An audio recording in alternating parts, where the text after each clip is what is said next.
Reserve Bank of India ने जून 2024 की monetary policies को इश्यू किया है और आज की इस वीडियो में मैं आपको दो इंपॉर्टेंट चीजें बताने वाला हूं। Reserve Bank of India time to time monetary policies को अपडेट करते रहती है इकोनॉमिक कंडीशंस के हिसाब से, लेकिन अब की बार जो रिजर्व बैंक ऑफ इंडिया ने मॉनेटरी पॉलिसीज सेट की है, यहाँ पर आपको दो बड़े बेनिफिट होने वाले हैं। अगर आपने लोन लिया है तो आपके ईएमआई का बर्डन इंक्रीज नहीं होगा और सेकंड चीज, आने वाला time period long term investors के लिए काफी ज्यादा अच्छा होने वाला है। तो चलिए मॉनेटरी पॉलिसीज को लेकर वो हाईलाइट्स क्या है डिटेल में डिस्कशन करते हैं। सबसे पहला हाईलाइट तो यह है कि रिजर्व बैंक ऑफ इंडिया ने रेपो रेट को इंक्रीज नहीं किया है। इससे पहले जो रेपो रेट चल रहा था, रेपो रेट वहीं पर स्टेबल है एट 6.5%। और ऐसा पहली बार नहीं हो रहा है कि रिजर्व बैंक ऑफ इंडिया ने रेपो रेट को इंक्रीज नहीं किया है। ये 7th टाइम है जहां पर रिजर्व बैंक ऑफ इंडिया ने रेपो रेट को कम या ज्यादा नहीं किया है। देखो, जब मार्केट में रेपो रेट के परसेंटेज को इंक्रीज किया गया है, तब मार्केट में बहुत सारी डिफिकल्टीज आई है। मार्केट में रेपो रेट इंक्रीज करने की वजह से बैंक्स के पास लोन प्रोवाइड करने के लिए फंड्स बहुत कम होते हैं, जिसकी वजह से बैंक कस्टमर्स के पास से हायर इंटरेस्ट चार्ज करते हैं। और अगर आप लोगों ने एक्जिस्टिंग कोई लोन लिया हुआ है तो वहां पर भी इंटरेस्ट रेट्स बढ़ जाती हैं। ओवरऑल आपके फाइनेंसिंग का कॉस्ट बढ़ जाता है और फाइनेंसिंग का कॉस्ट बढ़ने की वजह से मार्केट में इन्फ्लेशन को कंट्रोल किया जाता है। जी हाँ, आप लोगों ने बिल्कुल सही सुना, रेपो रेट जो है वो एक इन्फ्लेशन को कंट्रोल करने का टूल है। अगर मार्केट में महंगाई बढ़ते जा रही है तो रेपो रेट को इंक्रीज किया जाता है और मार्केट की महंगाई को कम किया जाता है। इन्फ्लेशन और रेपो रेट में डायरेक्ट रिलेशनशिप होता है। जब इन्फ्लेशन बढ़ता है तो reserve Bank of India repo rate को भी इंक्रीज करती है और जब इन्फ्लेशन कम होता है तो reserve Bank of India repo rate को भी कम करती है। अब जब भी मार्केट में रिटेल इन्फ्लेशन इंक्रीज होता है तो इसकी वजह से मार्केट में बहुत सारी डिफिकल्टीज क्रिएट होती हैं और इस चीज का इंपैक्ट सिर्फ और सिर्फ रिटेल इन्वेस्टर्स पर नहीं पड़ता है, मार्केट की अदर कंपोनेंट्स पर भी रिटेल इन्फ्लेशन का इंपैक्ट पड़ता है। फिर चाहे बैंक्स हो, फिर चाहे बिजनेसेस हो, फिर चाहे कंपनीज हो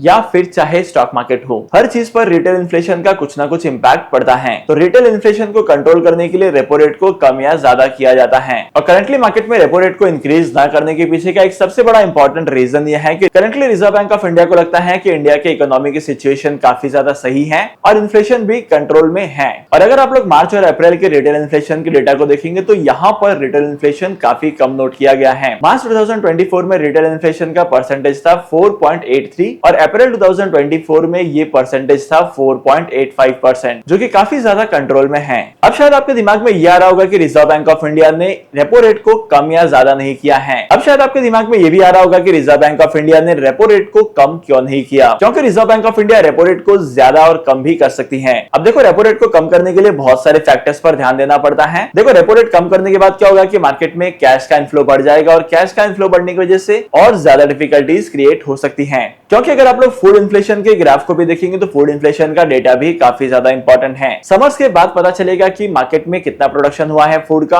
और फूड की कमी कितनी पड़ रही है, क्योंकि जब भी मार्केट में फूड इन्फ्लेशन बढ़ता है तो ये भी बहुत ज्यादा इंपॉर्टेंट होता है किसी भी कंट्री के इन्फ्लेशन को कम या ज्यादा करने में। और सबसे इंपॉर्टेंट बात यह है कि आरबीआई के फोरकास्ट के हिसाब से लगता है कि आने वाले टाइम पीरियड में फूड इन्फ्लेशन थोड़ा सा बढ़ सकता है। और साथ ही साथ अगर आप लोग करंटली मार्केट में देखेंगे तो करंटली मार्केट में एमपीसी की रेट भी कम नहीं की गई है। अब आने वाले टाइम पीरियड में फूड इन्फ्लेशन कैसा होगा और इसका इंपैक्ट कैसे पड़ेगा वो तो मानसून पर डिपेंड करता है और समर क्रॉप्स पर डिपेंड करता है कि कितना प्रोडक्शन हुआ है। अब सेकंड इंपॉर्टेंट चीज ये है कि रिजर्व बैंक ऑफ इंडिया के हिसाब से आने वाले टाइम पीरियड में जीडीपी की ग्रोथ काफी ज्यादा अट्रैक्टिव होगी और ये जो नंबर है ग्रोथ का, यहाँ पर भी इंक्रीज हुआ है। पहले रिजर्व बैंक ऑफ इंडिया का मानना था कि आने वाले टाइम पीरियड में इंडिया की जीडीपी की ग्रोथ 7% से होगी, लेकिन अभी के एनालिसिस के बाद रिजर्व बैंक ऑफ इंडिया का कहना है कि इंडिया की जीडीपी की ग्रोथ होगी 7.2% से। मतलब कि जीडीपी के ग्रोथ का फोरकास्ट भी बढ़ने की वजह से इंडियन स्टॉक मार्केट पर और रिटेल इन्वेस्टर्स के लाइफ में इस चीज का काफी ज्यादा इंपैक्ट पड़ता है। और अगर आप लोग करंटली मार्केट में देखेंगे तो मार्केट में जीडीपी की ग्रोथ जो है वो प्रीवियस ग्रोथ के कंपैरिजन में 7.8% इंक्रीज हुई है, जो कि इंडियन इकोनॉमी के लिए काफी ज्यादा इंपॉर्टेंट है। By the way, reserve Bank of India की इस नई अपडेट को लेकर आपका ओपिनियन क्या कहता है, let us know in the comment section. तो ऐसे इंपॉर्टेंट अपडेट्स के लिए इस चैनल को सब्सक्राइब करो और इस वीडियो को लाइक करो।